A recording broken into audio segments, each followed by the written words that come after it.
Salut tout le monde, ici Marc-André Morel et bienvenue à un autre épisode de CoachTaxi.tv.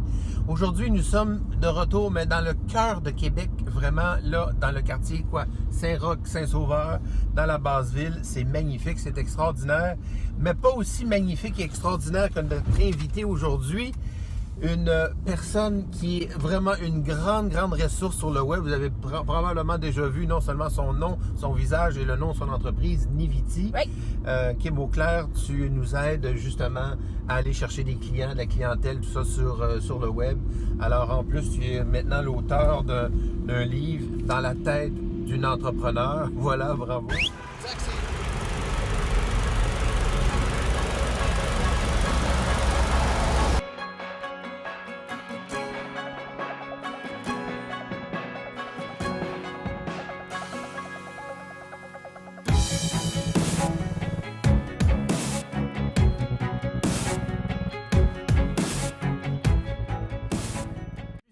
Aspects quand même vraiment particuliers chez toi, comment tu es devenu en fait entrepreneur sur le web, mais aussi en même temps ta condition. Oui, je ne sais jamais par où commencer pour être très honnête. Je dois te dire qu'avant de commencer tout ça, j'ai une surdité de sévère à profond des deux oreilles, donc je suis malentendante et non sourde. Et je porte pas d'appareil du côté gauche et avec mon oreille droite, j'ai un appareil. J'entends un peu comme si tu aurais le rhume, la grippe, puis les oreilles bouchées. Mm-hmm. Donc, j'entends beaucoup, mais je comprends pas nécessairement les paroles. Je fais beaucoup de lecture labiale. Donc, ma lecture labiale est très forte. C'est-à-dire lire sur les lèvres des gens, c'est ça? Oui. OK. À part ceux qui ont des barbes, puis qui ressemblent au Père Noël, j'ai beaucoup plus de misère. C'est une mauvaise époque. Ceux qui articulent pas aussi, j'ai énormément de misère. Ah, ouais. Les accents aussi, dès la première fois que j'entends une nouvelle voix, ça c'est commun pour plusieurs personnes aussi. Mais ça peut prendre un certain temps des fois à m'adapter à une voix. Et quand j'ai 34 ans, donc même si j'ai l'air d'une face de kid, peut-être quand vous me regardez, tout ça, on dit toujours que j'ai l'air 7 ans de moins de mon âge. Ça aussi, c'est un obstacle. Alors moi, j'ai démarré vers l'âge de 18-19 ans. On imagine un peu la jeune fille passionnée par des arts, par le monde des communications, qui avait le goût d'avoir une première expérience sur le marché du travail, qui allait voir des entreprises, puis avec tout le temps les mêmes commentaires, soit que mes notes n'étaient pas vraiment élevées parce que j'ai eu beaucoup de misère à l'école. Oui. Moi, je me suis débrouillée sans les aides qu'ils m'étaient offerts pour... j'aurais pas allé dans une école spécialisée, mais j'ai décidé de me mélanger avec des entendants très tôt. Donc, de me débrouiller par moi-même. Donc, ça, c'est mon côté entrepreneurial. On peut dire que cette force-là était déjà présente. Et donc, mes notes avaient un impact. Ça apparaissait sur mon bulletin. Et donc, il y avait toujours ça, pas d'expérience sur le terrain, les notes, et je communiquais pas comme je communique aujourd'hui. OK. Comme je parle aujourd'hui, j'ai appris à parler, j'ai appris à m'exercer, articuler et tout ça. Puis ça, c'est un travail que je continue à faire énormément avec le temps.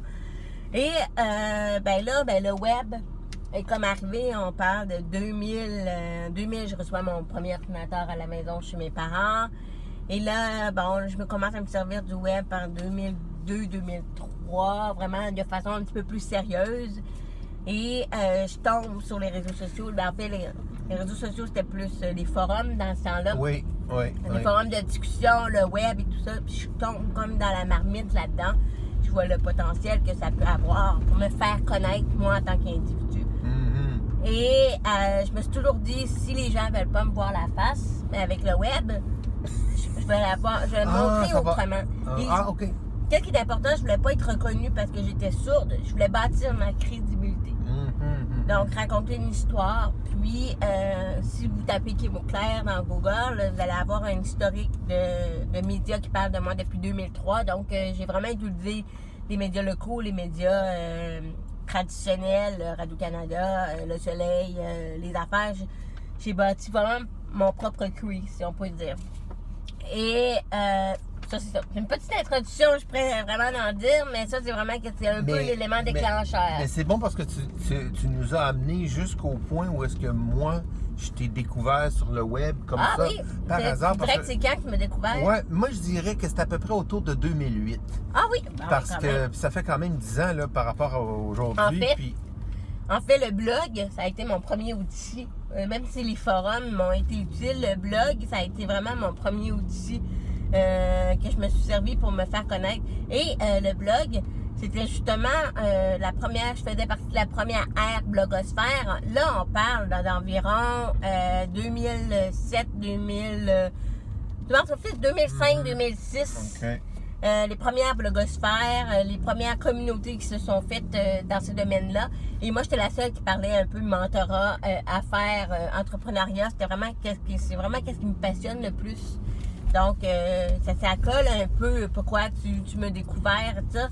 Parce que je me démarquais déjà avec ce contenu-là. La plupart des gens dans ce domaine-là parlaient beaucoup de plus de développement personnel, où c'était pas assez développé comme je le faisais. Ben moi, c'était vraiment parce que c'était LinkedIn que j'ai commencé plus avec LinkedIn. Aussi, ouais. Puis là, je te voyais LinkedIn Kim Deniviti. Puis là, je trouvais ça particulier, mais c'était surtout, au départ, c'était pas ton brand que je trouve quand même assez impeccable puis puissant par rapport à d'autres qui sont moins impliqués dans cet aspect-là. Puis ils se cautionnent plus sur le côté du contenu. Mais moi, étant donné que, comme plusieurs, on ne savait pas comment ça fonctionnait, cette patente-là de LinkedIn pour les affaires et tout ça. Donc là, t'es arrivé, je ne sais pas comment que je t'ai découvert comme ça par hasard sur le web. J'ai commencé à te suivre, puis j'ai toujours trouvé que tu avais du contenu, en fait des conseils pour nous aider à faire sa marque, à faire sa place, etc., à attirer de la clientèle et tout et tout. Et puis, Kim Deniviti, c'était tellement facile à reconnaître, puis tu avais quelque chose qui est quand même assez, non seulement organique dans ton approche, mais aussi qui est très rigoureux, technique, en restant pas trop lourd, assez léger. Tu comprends ce que je veux dire? Juste assez pour qu'on se dise, OK, ça, je suis capable de le faire. Ça, je suis capable de le faire. Ça, je suis capable de le faire. C'est ça que moi, Puis là, écoute, là, ça a pris 8 ans, là, 10 ans presque, avant de dire, ben, salut, comment ça va? Fait que là, il y a beaucoup de monde, pour être très honnête, qui me voit partout, mais ça prend plusieurs années avant qu'ils me contactent. Souvent, ils ne savent pas qu'est-ce que je fais, puis c'est pas grave, moi, ça me dérange pas. Fait que dans le fond, les vrais de vrais vont rentrer en contact pour les bonnes façons, ils vont le sentir, ils vont m'avoir suivi. Puis moi, je sens à ce moment-là que je suis pas quelqu'un qui réseaute beaucoup en affaires dans les événements. Tout ça, dans les événements, je fais plus mon clown. Mais le web, pour moi, c'est d'aller chercher des gens qui vont me chercher, ils vont venir pour les bonnes raisons. Parce que quand tu m'interviews, mais j'ai pas à m'expliquer, j'ai pas à t'expliquer ça du chinois ou quoi que ce soit. C'est ça. Tu sais un peu mon histoire. Mais en plus, ton histoire, je connaissais plutôt le côté business. Ouais. Je savais pas du tout par rapport à ta condition. Tu comprends? La condition, ben c'est... Non, mais ça, je l'ai su quand je t'ai appelé. Là, on a fait un Skype, puis là, tu m'as tout expliqué ça, puis tout ça. Fait qu'écoute, donc, c'est merveilleux. Qu'est-ce que tu parles dans ton livre? En fait, c'est mon parcours. C'est vraiment fait dans une démarche personnelle. J'ai commencé vers l'âge de 18-19 ans et je me suis jamais arrêtée. Puis, rendu à 32 ans. Là, j'ai 34 ans, mais il y a 2 ans, ben là, j'ai comme fait, OK, fine, ça fait longtemps que le projet de livre me trottinait dans la tête. Mais comment aborder mon parcours, comment ça, puis surtout, bon, t'as 32 ans, t'es pas millionnaire, t'as pas 50 millions d'employés, t'habites pas dans une grosse bâtisse, t'es pas une Danielle Anctel ou tu prends même pas un jet privé ou whatever. J'ai rien de ça, donc je suis qui pour écrire un livre encore. Mais je voulais le faire, j'avais besoin de tourner la page, prendre le temps de m'arrêter, puis prendre soin de moi. Fait que j'ai comme eu un trip, là, vraiment, j'ai lancé ça, puis je suis partie, j'ai fait mon premier voyage solo. J'avais jamais voyagé encore. Fait que là, j'ai comme tout fait ça en peu de temps. Et le livre, c'est vraiment une démarche personnelle de me faire connaître autrement des aspects plus humains que les gens n'avaient pas nécessairement vu dans mes écrits. Mais ça va aider qui? Ça va aider qui? Pourquoi? Comment? Ça va aider qui? Pour plusieurs personnes, en fait, il y a des mentors qui l'ont lu. Parce que je parle beaucoup de mentorat, l'impact du mentorat pour entrepreneurs qu'il y a eu dans mon parcours. Donc, il y a des mentors que ça leur a permis de revivre le mentorat autrement. Comment moi, ça m'a aidé. Donc, j'en parle beaucoup. Comment moi, j'ai aimé être accompagnée. Je parle aussi de mon handicap. Donc, peut-être ceux qui ont un handicap ou un blocage qui vont se servir du web pour se faire reconnaître autrement. Les jeunes entrepreneurs en démarrage aussi, les nouvelles générations, je pense que ça les aide beaucoup. Je te dirais que si vous me lisez beaucoup, vous connaissez un peu mon style. Ça s'adresse un peu à monsieur, madame, tout le monde, mais c'est toujours dans une vocation inspiration. Donc, c'est un peu...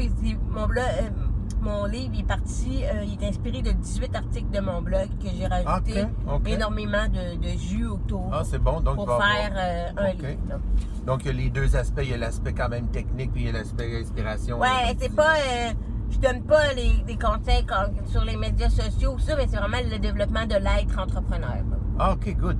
Hey, tu me disais quelque chose avant l'entrevue, Kim.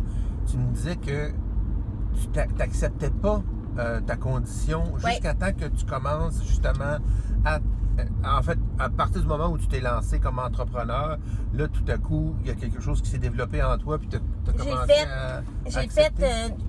j'ai la peur du jugement. J'ai fait face à plusieurs jugements depuis mon début. Justement, je pouvais pas me trouver un emploi parce que j'avais de la misère. Il y avait toujours quelque chose qui fonctionnait, mes notes, tout ça.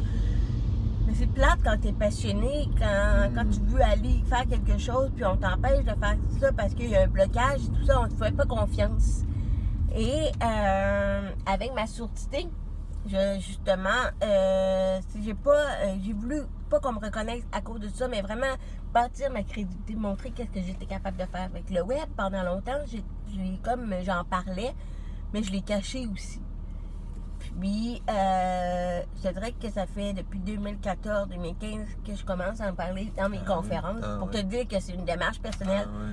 Et quand j'ai écrit mon livre à 32 ans, c'était la première fois que j'ai parlé à mon audiologiste comme mon orthophoniste pour savoir, mon dossier, c'est quoi ma surdité exactement, je la connais pas. Fait que là, c'est comme là, je suis en démarche, je prends le temps d'arrêter de mieux connaître mes forces de communication parce que je communique, mais là, j'ai l'impression de pas être à mon... J'ai fait beaucoup de choses, mais je pourrais aller plus loin, mais pour aller plus loin, il faut que je mise encore plus sur mes meilleures forces de communication. Puis, là, ça demande une acceptation de sa surdité. Ça demande aussi de dire aux gens qui t'appellent, comme j'ai fait avec toi, non, je suis pas à l'aise avec le téléphone, Skype. C'est pas facile de le dire comme ça, de peur de pas avoir l'air professionnel. Puis il y a une image à gérer au travers de ça. Puis il y a des gens qui veulent pas se compliquer la vie, veulent appeler. Oui, mais si t'appelles, moi je retiens pas par la vive voix. Donc c'est un peu tout ça. Alors là, depuis la sortie de mon livre, j'ai comme eu pas un burn-out, mais le sentiment de m'enlever énormément de pression pour me relever avec les meilleurs outils possibles. Super. Parlant d'outils, tu nous en as préparé? Oui. On t'écoute? Qu'est-ce que tu c'est ça, j'ai écrit plein d'affaires. En fait, quand on débarque sur le web, on a cette possibilité-là, en fait, quand on débarque sur le web, de créer notre propre histoire, de mettre des éléments de notre histoire et tout ça. Puis ça, les gens oublient beaucoup. Que l'histoire de parler de nous, de l'être humain derrière l'entreprise, parce qu'il y a plein de monde qui va faire exactement qu'est-ce que vous faites. Donc, si vous pouvez pousser comme coach, comme coach en ressources humaines, il y a plein de monde qui vont faire la même chose que vous.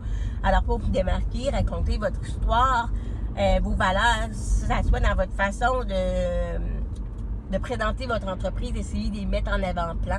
Moi, c'est ce qui m'a beaucoup aidé. Puis, étrangement, depuis que j'ai sorti mon livre, j'ai encore plus de clients en lien avec l'audition, avec la cause des malentendants, des sourds.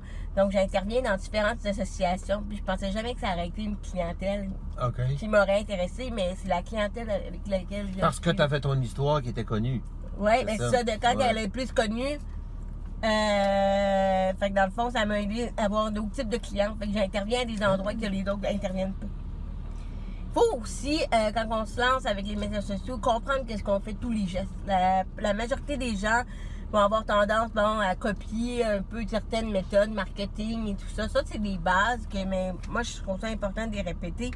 Donc, vraiment comprendre qu'est-ce qu'on fait, pourquoi on le fait. Donc, ça, c'est un conseil qu'on répète souvent. Ouais. Dans l'entrepreneuriat en général, comprendre pourquoi qu'on fait les choses. Et il faut vraiment l'appliquer aussi sur le web. Donc, si je pose une interaction sur les médias sociaux, ben pourquoi je le fais, cette action-là?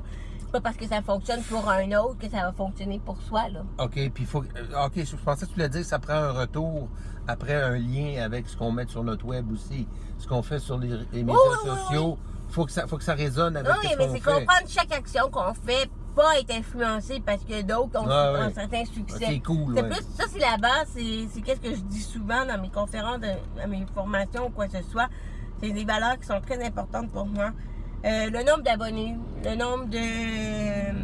C'est pas parce que le nombre de personnes a 50 millions d'abonnés qui a fait plus d'argent. Donc, enlevez ça tout de suite la tête. On peut avoir moins d'abonnés, moins de suiveurs, mais avoir déjà un fort impact. Donc, ça, c'est comme un peu les valeurs de terrain pour vous expliquer un peu ma démarche.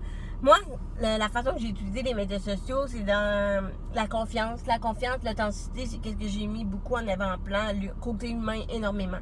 Okay. Donc, il y en a d'autres qui vont investir beaucoup d'argent, qui ont de l'argent, puis le marketing, tout ça. Mais moi, je suis pas dans cette branche-là. Tout ce que j'ai, je le mérite, puis mais tes clients, j'ai travaillé pour ça. T'as des clients que ça fonctionne pour eux aussi. Donc, j'ai vraiment utilisé une approche qui est très transparente. Puis, comme je te disais tantôt, les gens qui viennent me voir, en fait, mes clients, moi, je travaille principalement avec des grandes entreprises qui ont besoin de la création de contenu, donc des articles et tout ça. Puis, mais j'ai des entrepreneurs individuels qui veulent des formations, du coaching, de la consultation, puis tout ça. Mais quand ils viennent me voir, à cause qu'ils ont appris à me connaître autrement, comme je te disais tantôt, ça m'enlève énormément de pression. Okay. Fait qu'ils me connaissent, ils connaissent l'histoire, ils m'ont suivi depuis longtemps. Donc ça, c'est vraiment la base. Donc, je peux rentrer dans concret. Do it! Des petits trucs concrets. Sur LinkedIn, la majorité des gens, quand ils t'ajoutent, ne mettent pas d'introduction. Toi, quand tu ajoutes les gens... Ah oui, OK, ouais, tu me dis un petit mot avant. Mais ça, c'est incroyable. Une introduction, simplement faire un lien avec pourquoi tu ajoutes la personne dans ton réseau de contacts, puis essayer de penser à tes objectifs aussi. Donc, moi, je demande tout le temps, c'est où que tu as entendu parler de moi. Là, maintenant, parce que mon objectif, c'est de vendre un petit peu plus mon livre. Fait que là, j'offre un rabais à ceux qui m'ajoutent sur LinkedIn. Fait que j'en ai vendu 5 depuis lundi, simplement avec ça. Donc, en fond, c'est d'offrir un rabais ou d'avoir un objectif précis, d'attirer l'attention, mais vraiment s'intéresser à la personne où qu'elle a connu pour pouvoir te donner une idée des résultats, mais prendre le temps de faire une introduction, ça change tout.